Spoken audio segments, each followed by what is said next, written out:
another day, another banger. Today, we'll be going over the Jason Statham special titled Crank and Crank High Voltage. This action-packed thriller will not disappoint you, and make sure not to blink because these movies go fast. Without further ado, make sure to sit back, relax, and as always enjoy the recap. Crank opens up from the main character's POV, which is my absolute favorite. He stumbles quite a bit and seems to be under the influence of who knows what. Walking around the room, he finds a CD and plays it to see Ricky, a fellow hitman, laughing at him. The video shows the hitman poisoning Chev in his sleep, making sure to humiliate him and record him. Ricky explains the poison he just induced gives the bearer 1 hour maximum to live, and this is retribution for killing Kim. Pissed off, Chev breaks the TV and anything next to it.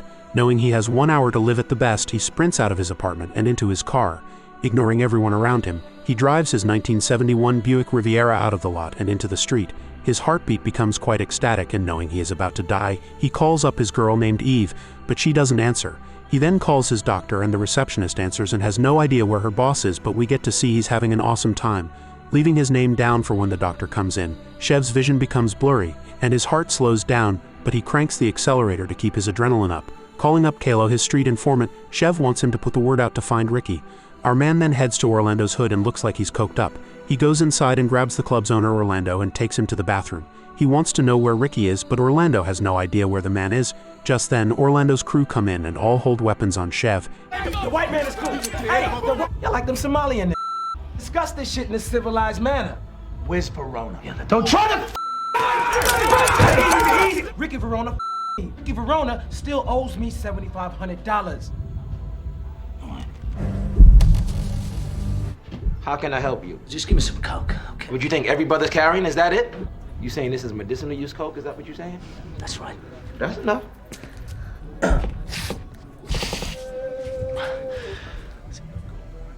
Whoa. Oh! This one bleeds.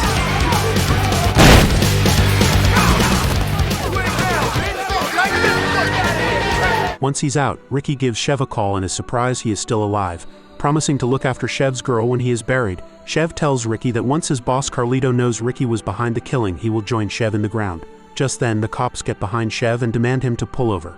Ending the call in Ricky's face, Dr. Miles finally calls back and Chev explains his situation and the poison he was induced with. While on the phone, Chev makes his way through a freaking shopping center, and the doctor explains adrenaline is the only thing keeping him alive. Knowing the poison to be Chinese and the only way to slow it down is to constantly keep adrenaline up, hence, if he stops, he dies. Crashing his car and setting out on foot, he needs to keep moving and keep the blood pumping. Needing a ride, Chev jumps into a taxi and tells the man to drive. Immediately though, his heart begins slowing down and he tells the driver to crank the music to full blast. Dancing along, his heart starts pumping again, and he tells the cab to stop a second. Entering a store, he puts the worker on the ground and starts stealing energy drinks and honestly anything that'll keep his adrenaline up. Getting back into the cab, his next destination is none other than Carlito's penthouse. At the penthouse, Carlito is surrounded by women when he goes for a swim. Chev joins him in the pool and is surprised to know that Carlito knows the whole situation already. To Chev's dismay, Carlito explains the shit they gave him has no antidote and is surprised his friend is still alive. It would also appear that Carlito is happy with this outcome as killing Kim brought too much heat, and Chev is receiving the blame for it. Not too happy that his friend has practically turned his back on him, Chev gets out of the pool and leaves, wanting revenge before his time of death comes. The cab driver refuses to let a soaking wet Chev into his car, and so he is tossed away. Chev then receives a call from the doctor who tells him there may be a chance to override the poison by pushing his body through an absurd amount of adrenaline, and the only way to do that is to take an adrenaline shot. Just then, Chev gets a call from his informant who tells him that Ricky's brother just entered a diner, and Chev makes his way there. Is he in there now?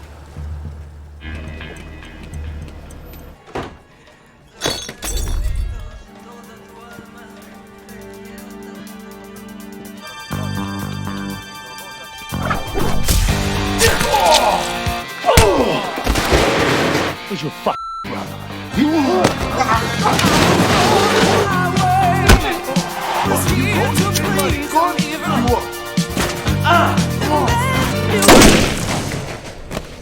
Wanna hold hands?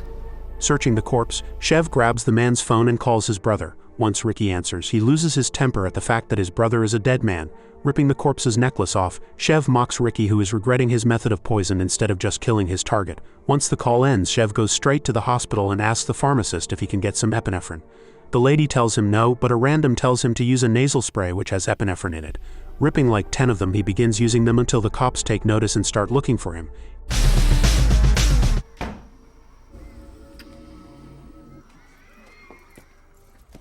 Room's clear.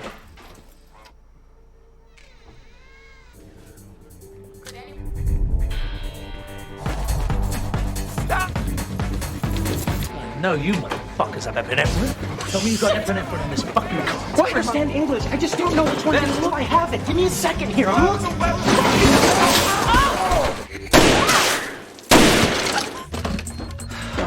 Clear?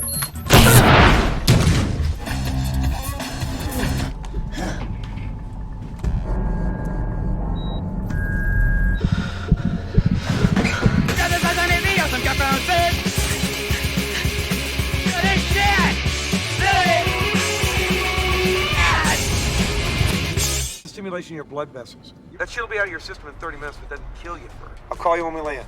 And they say is still at large on hundreds of thousands of dollars of property damage with ties to organized crime. And it's What you're saying, Mark, is that next to You up, Biggie?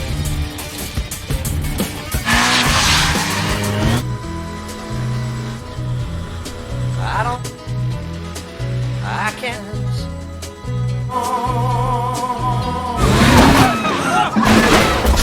Getting up from his crash, his phone rings and Eve finally answers. Telling her that a psychopath is heading to her place, she doesn't take the threat quite seriously, and Chev goes to her house. Ricky in the meantime is shown the remains of his brother and he wants to murder Chev on the spot. Once at Eve's apartment, Chev greets his woman and tells her they need to leave. She thinks it's a joke no matter how much Chev insists. Upon walking to the microwave though, he gets very dizzy as the adrenaline starts wearing off. To wake himself up, he decides to use a toaster on his hand and Eve trips out on him. The thugs simultaneously arrive at the scene and Chev quietly goes outside and knocks out one intruder. Not planning to panic his beloved, he drops her items from her bag and neutralizes the second hitman. Can I have some help here? Where's your car? Oh, actually, I took a cab. The duo decide to head to a relatively crowded destination and choose Chinatown. Once he's sitting down with Eve, Chev confesses he lied about being a video game developer and is actually a professional hitman who freelances for a major West Coast crime syndicate, and last night was no exception. With the triads moving in on local drug cartels, Chev was sent to kill their #1 man named Kim. However, he decided not to pull the trigger. Instead, he tells Kim that he has a target on him and will eventually be killed, but Chev would rather Kim just disappear as long as he is invisible within 48 hours. Telling Eve he quit his line of work for her, she storms out on him, not believing a word he's saying. Just then, his heart starts slowing down and he needs to get his adrenaline and blood pumping again. Right then and there, Eve helps him out in front of a shit ton of people. You'd think they'd be a bit hesitant to watch, but it is Jason Statham, and I'd watch as well. In the middle of the session, Chev gets a call from Kalo who says he found Ricky. Chev gets another cab and heads to the location when the driver thinks our boy is a crackhead. He takes out a bottle of who knows what and hands it to Chev, who sculls it down. Everything around him starts going in slow motion, and this is where shit kicks off. Have a nice day, Defy. And where's he going? I'm doing my job. Hey, whoa, Savvy. You working for the Chinese now? Time's up. What you been doing? What you been doing? Yeah. What the fuck is this? Verona's got nothing to do with this. Don Carlos wants you off the streets. You're all over TV. You're telling me Carlito wanted this? Don't worry about Verona. We'll take care of him. We all gotta die sometime, right? So I'll just die. What the f...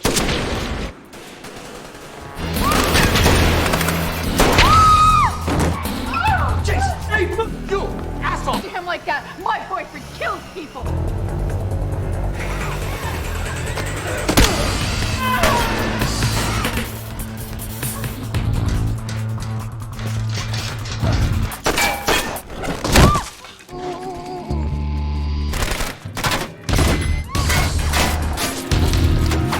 You weren't lying. Welcome to my life. That you would give it all up for me. What are you doing? This will get you going. Like,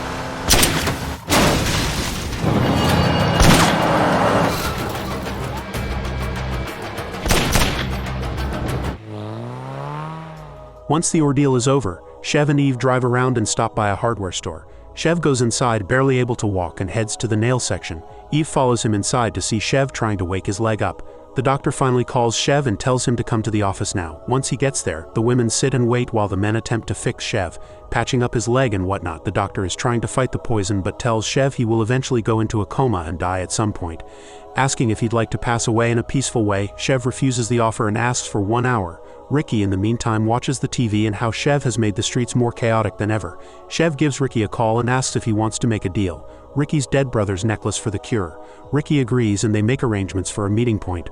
Once the call ends, Ricky calls up someone else and now it's time for the great finale. Eve is lied to and told that there is an antidote, but I suspect Chev isn't really looking for one. Having a mobile adrenaline machine pumping him up, he goes to meet at the rooftop of a hotel. Once in the elevator, however, Chev starts bugging out. Fucking just say something. I'm amazed you remember you have a mother. Yeah, with you popping Valium like Tic Tacs. You got no time period. I'm the Terminator. Line junkie. Addicted to violence. Would you rehearse this? Slow ticking clock. Winding down. Yeah, you know you're gonna die up there.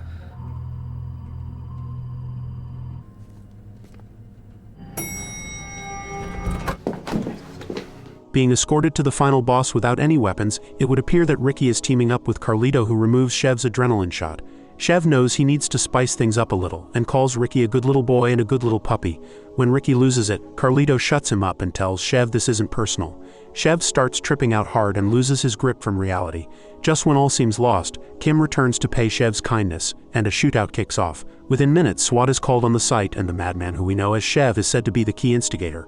With bullets flying around like crazy, Carlito asks for a rescue and even sacrifices one of his men to help him escape. Chev is starting to really crash out of reality and wants his revenge before he dies. Ricky runs for his useless life and Chev hunts him down like the stray dog he is. Carlito plans on escaping via a chopper, but when Chev approaches, he is injected with the same poison again from Ricky. Now you say shit! Who's the bitch now? Oh, you fly, motherfucker!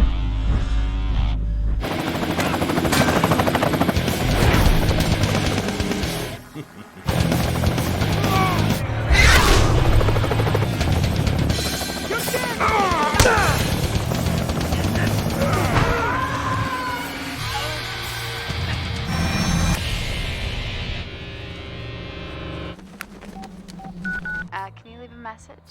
Hey, doll. Looks like I'll lay you down again. You're the greatest, baby.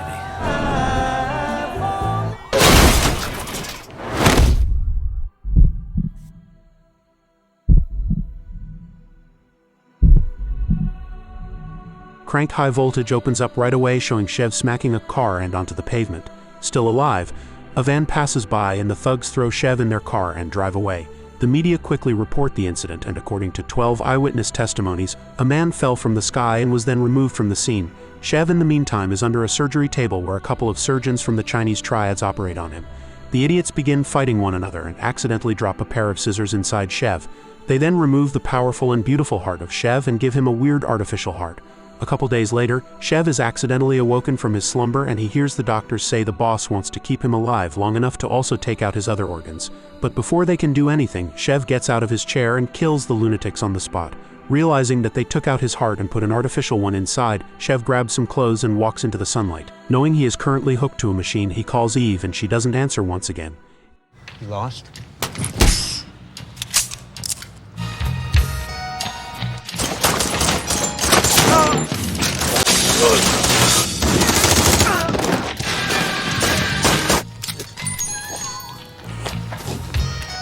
What do you work for? Fuck you, Chelios. Who's got my fucking strawberry tart? Johnny Bag! Cypress Social Club!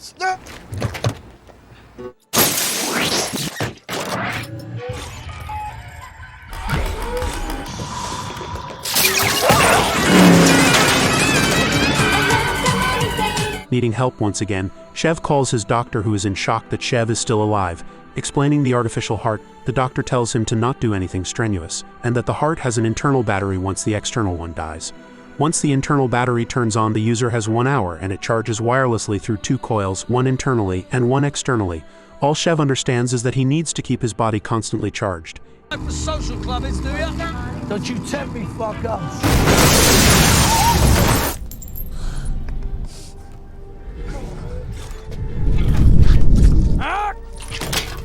Damn, dog. You good, is it? You go down Orange for like 2 miles and then you're there, Holmes. Just me.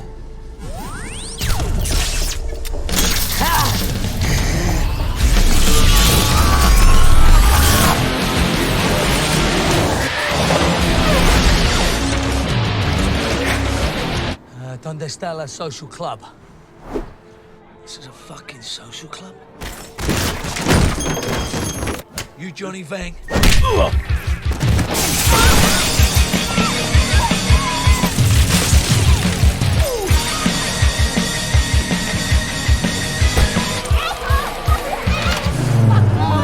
Get lost, bitch. You ain't tapping my head.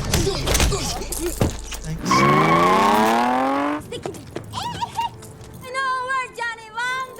Johnny Vang? Yes. Where? Knowing that Johnny Vang has his heart, Chev follows the crazy bitch named Rhea around town to a club. There, Johnny is caught up by Chico, a Mexican gang leader who wants Chev's heart and body. Once the torture begins, Johnny tells Chico that they can make a deal. Chev then enters the club when he realizes that Eve works there. Going on the stage and stopping her performance, the manager says to get his hands off Lemon, and Randy is tossed away. As the duo go to leave, Chico comes out and boom. Gunshots are fired, people are running, and before you know it, Chico runs out the back as Chev finishes off the thugs. Finding a member still alive, Chev learns that his boss wants him alive so they can watch him die, whatever the hell that means. Leaving the building with Eve, the cops get there and the fighting must go on. His heart starts giving out though, and the cops arrest Eve and make the mistake of using a taser on Chev, who gets up and returns the favor to the cops around him. Once he's done, he hijacks the cop car with Eve and a random inside. Making sure he is awake and ready, the random inside tells Chev that she knows where Johnny Vang is, the horse track. Bugging out again, Chev calls his doctor for some more insight. The doctor tells his friend he was once a heart surgeon and that if he keeps electrocuting himself, it should temporarily charge the battery. The only way to restore Chev is to get his heart back. Chinese. Hey, Chocolate, did you get off your fat ass and get dressed? Think I know who we're dealing with. While on their way to the Hollywood racetrack, the trio comes across a group of protesters. It's not clear why this scene takes place, but the protesters seem to be unpaid workers demanding fair pay for their services. Moving along, one of the women presses her chest against the windshield of a police car, but that moment quickly passes. As Chev heads toward the racetrack, he runs into Venus, the brother of his late partner Kalo. Venus steps in to help Chev escape from the police, giving him a ride on his motorcycle. During the ride, Venus explains that he suffers from a condition called full-body Tourette's, while Chev reveals that Chico was involved in Kalo's death and urges Venus to join his fight. Unfortunately, Venus loses control of the motorcycle because of his condition, causing both men to crash on the side of the road. Later at the racetrack, Chev's energy starts to drain once again. Desperate, he calls Doc Miles, who tells him that friction, specifically skin contact, can generate static electricity, which will help recharge his artificial heart's battery. The fuck, man?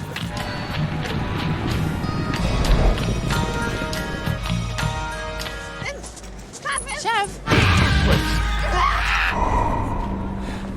Honey, come on, over here.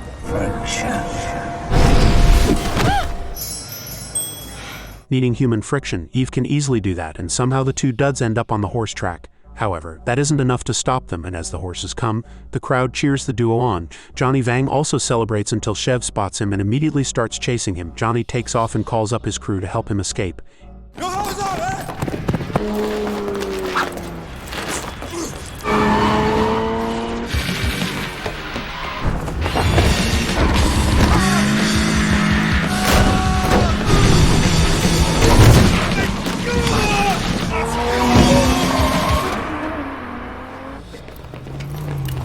Get in! Kim soon returns, arriving in a limo to rescue Chev. Inside, he explains that Poon Dong, the powerful leader of the Triads, is in desperate need of a heart transplant.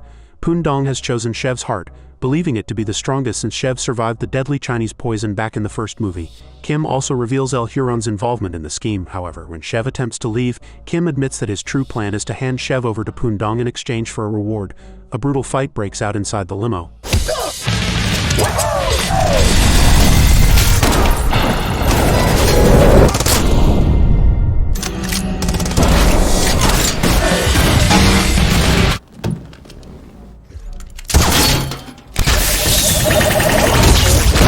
Are you alright? Never better. Meanwhile, at El Huron's camp, Chico, who somehow survived Chev's brutal attack on his crew, narrates how he narrowly escaped death. El Huron listens with fury, and in a disturbing show of loyalty, Chico ends his tale by cutting off both of his nipples at El Huron's command. Back on the outside, Eve manages to get away from the racetrack and runs into her ex-lover Randy. He urges her to either turn herself in or hide away with him. Eve, unimpressed and unwilling to play along, knocks Randy out when he tries to strike her. Unfortunately, the police quickly apprehend her. Nearby, Venus sees Eve's arrest unfold while he's at a payphone. He makes a desperate call to Orlando, asking for his help in bringing down El Huron. Orlando agrees, and the two arrange a meeting spot. Meanwhile, Chev continues searching for Vang. He sneaks into an ambulance and grabs a new battery pack for his artificial heart. Just then, he spots Johnny Vang on the street. Wasting no time, Chev leaps out of the ambulance, and a wild gunfight and foot chase erupts.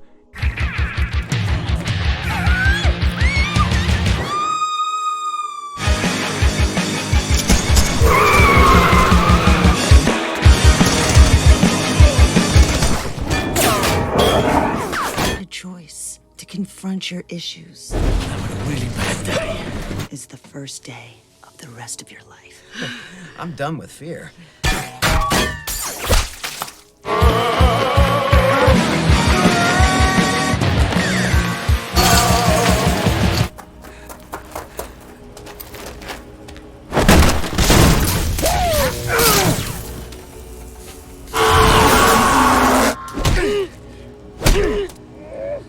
Where's my bugs? Fucking combo.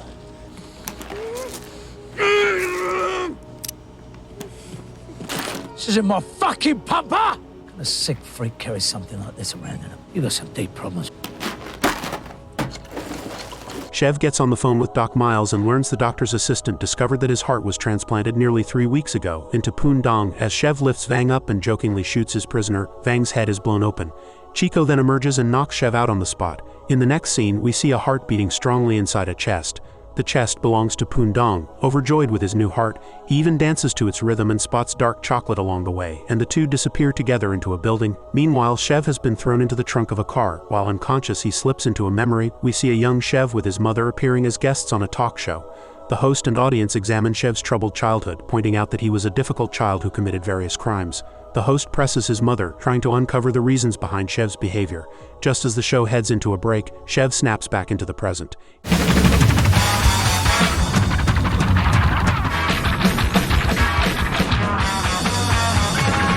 Wake up! What are you doing out here? Trying to get my boyfriend? I'm looking for the man that killed my brother. I go find Jeff Terrios! Some boyfriend you got there, Miss Lady.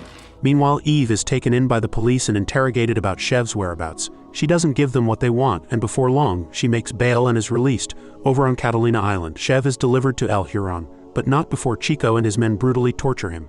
During this, Chev discovers the truth. El Huron is the brother of Ricky and Alex Verona, both of whom Chev had killed in the past.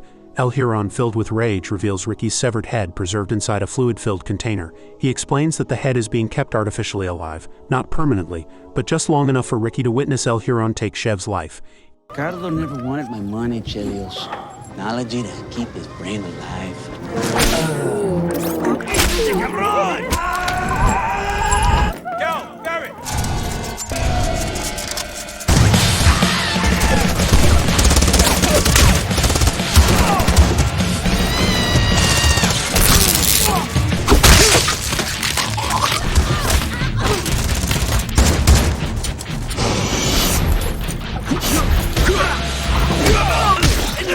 This way, sugar. Confucius say.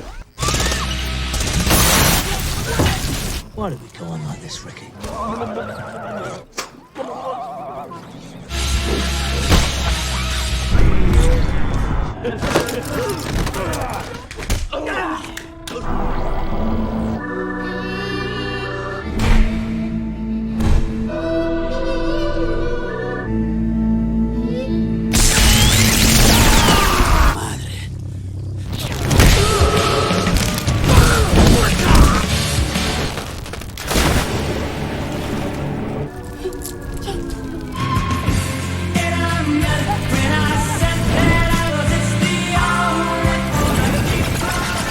In a small end credit scene, the doctor alongside Eve attempt to return Chev's heart back to him.